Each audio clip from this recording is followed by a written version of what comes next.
Everyone, I hope आप सभी अच्छे से होंगे। तो चलिए आज का नया टॉपिक स्टार्ट करते हैं, that is principles of organization, जो कि हमारे programme BEd and paper educational guidance and counselling से है। प्रिंसिपल ऑफ ऑर्गेनाइजेशन क्या होता है, मीन्स असूल क्या रहेंगे जब भी एक गाइडेंस प्रोग्राम स्कूल में कराया जाएगा। ठीक, आगे देखते हैं। For effective guidance the programme of guidance services in a school must be based on the following principles.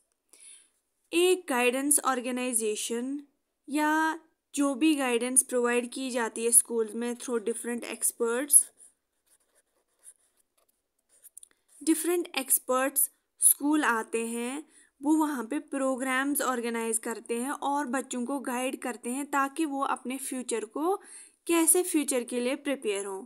तो इस प्रोग्राम को इफ़ेक्टिव बनाने के लिए क्या क्या असूल रहेंगे वो हमारा आज का टॉपिक है।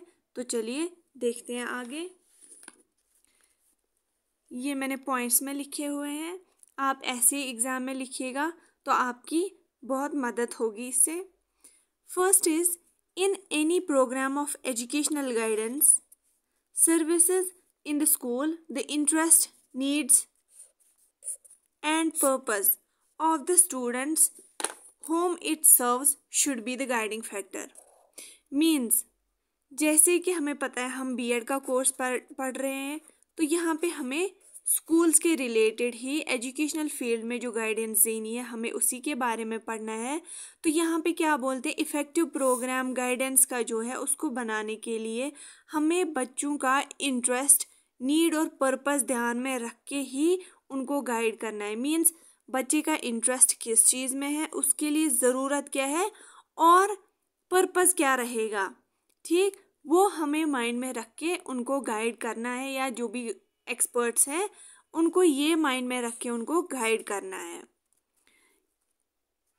अगर किसी को फॉर एग्जांपल सिंगिंग में इंटरेस्ट होगा तो उसको हम उसी टाइप की वोकेशनल गाइडेंस देंगे, या अगर किसी को आगे फर्दर कोई नीट क्वालिफाई करना है तो उसको हम गाइडेंस देंगे कि उनको टाइम टेबल कैसे बनाना है, उनको पढ़ना किस टाइम है और अदर प्लेजर के लिए कोई एक्टिविटी किस टाइम करनी है।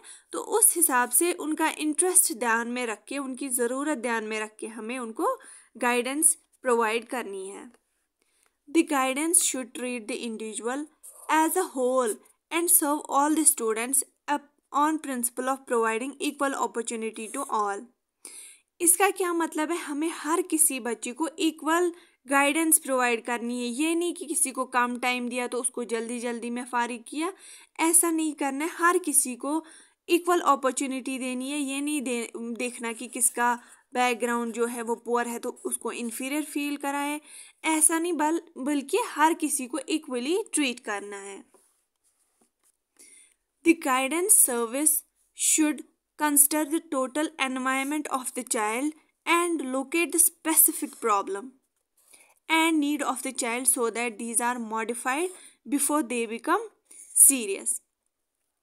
एक स्टूडेंट का टोटल माहौल, उसके इर्द गिर्द कैसा है, उसकी फैमिली कैसी है, उसकी सोसाइटी कैसी है, ये सब, उसका स्कूल का एनवायरनमेंट कैसा है, ये हमें सारा देखना है उसका। देन जहाँ पे उसको प्रॉब्लम है, चाहे उसकी पढ़ाई में या उसके फैमिली में है प्रॉब्लम, या उसके स्कूल में जहाँ वो जो बच्चों के साथ अच्छे से नहीं रह पाता या उसको इन्फीरियर फील कराते हैं, जो भी उसको प्रॉब्लम होगी स्पेसिफिक, हमें वो लोकेट करके उसकी प्रॉब्लम को सॉल्व करना है बाय गिविंग प्रॉपर गाइडेंस, ताकि वो आगे जाके उसके लिए कोई सीरियस प्रॉब्लम ना बने। अब देखते हैं fourth principle of guidance, adequate and up to date information regarding occupational and educational requirements and opportunities should be secured. For example, अगर हमें वोकेशनल गाइडेंस देनी है जिसमें हमें बच्चे को बताना है कि वो अपना करियर जो है आगे जाके कैसे चूज़ करे, तो हमें क्या करना है, बच्चे को अप टू डेट इंफॉर्मेशन देनी है। जैसे कि हमें पता है टेक्नोलॉजिकल माहौल है, कंपटीशन बहुत है, तो हमें अप टू डेट बताना है उसको कि आप किस फील्ड में जा सकते हो जहाँ पे आपके लिए अपॉर्चुनिटी जो है बेटर अवेलेबल हो। अब हमारा आता है 5th प्रिंसिपल ऑफ गाइडेंस। क्या उसूल अपनाने एक एक्सपर्ट को या टीचर्स को during giving guidance to the pupil means students. The interest and effort of every member of the staff should be enlisted and cooperation of all agencies of the education achieved to help students. Means इसका क्या मतलब है, during guidance जब कोई expert आएगा, psychologist आएगा, doctors आएंगे, साइकायाट्रिस्ट आएंगे और उनको जो स्टाफ उनके साथ डील करेगा, तो there should be cooperation between all of them. क्योंकि स्कूल में बहुत सारे बच्चे होते हैं तो मैस नहीं होना चाहिए, कोई कुछ और काम करेगा, कुछ और रेस्पॉन्सिबिलिटी एनलिस्टेड होनी चाहिए किसको उस प्रोग्राम के दौरान किसको क्या जो फंक्शन है या काम है वो करना है, किसकी क्या रिस्पॉन्सिबिलिटी होगी वो उसको पहले ही देना है, और cooperation should be there for the effective guidance program. 6th is it should be directed towards improved pupil self-knowledge and self-direction, as ultimately he is the one who has to make his own decisions. Means यहाँ पे हमें बच्चे को direct करना है, बच्चे को गोल directed कुछ भी स्टेप्स बताने हैं जहाँ पे वो अपनी गोल की तरफ जा सके, लेकिन एट द एंड वो प्यूपिल खुद ही है जिसको अपने डिसीजंस मतलब डिसीजंस लेने अपनी लाइफ के लिए। लेकिन यहाँ पे हमें उसको कुछ गाइडेंस प्रोवाइड करनी है, कुछ गोल्स की तरफ जो भी उसके लिए अच्छा होगा वो दिखाना है, लेकिन अल्टीमेटली वो खुद ही है जो अपने लिए डिसीजंस लेगा, लेकिन हमें एज फैसिलिटेटर वहाँ पे रहना है।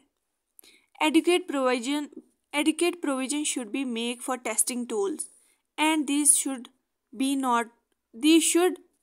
not be unnecessarily used. Testing tools जो सर्विस के लिए यूज होते हैं फॉर pupils और चिल्ड्रंस ड्यूरिंग गाइडेंस सर्विस, उनको वाइजली यूज करना है, ये नहीं कि अननेसेसरीली यूज करने हैं, वैसा नहीं करना है। Each institution should have adequate follow-up services. हर किसी स्कूल में follow-up services होनी चाहिए. There should be well-organized plan for following an individual after they leave the school.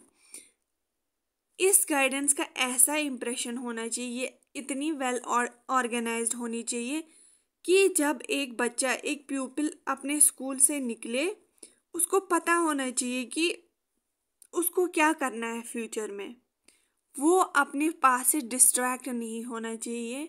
ठीक, guidance services should as simple as possible, everybody should take and practise it easily. इसका मतलब ये है कि guidance programme के दौरान जो गाइड होगा उसको ऐसी गाइडेंस प्रोवाइड करनी है बच्चे को कि वो इतनी सिंपल हो, वो अपनी लाइफ में अच्छे से खुशी खुशी उसको प्रैक्टिसाइज करे। फॉर एग्जांपल कोई बच्चा है, उसको वो बोलता है कि मेरे से पढ़ने नहीं होता, तो उसको ऐसी गाइडेंस प्रोवाइड करनी है, उसको बोलना है कि आप पहले क्या करें, 1 आवर पढ़े दिन में स्कूल से जाने के बाद, जिससे बिल्कुल भी पढ़ने नहीं होता और उसको फैमिली भी फिर डांटती रहती है, तो उसको वो प्रॉब्लम है। तो अब जब उसको स्कूल में गाइडेंस मिलेगी तो उसको पहले बताना है कि आप पहले 1 आवर पढ़ने की कोशिश करें, जो उसके लिए आसानी हो प्रैक्टिसाइज करनी। फिर उसको बोले 1 हफ्ते के बाद आप 2 आवर्स पढ़ने की कोशिश करें। तो मीन्स सिंपल गाइडेंस मिली।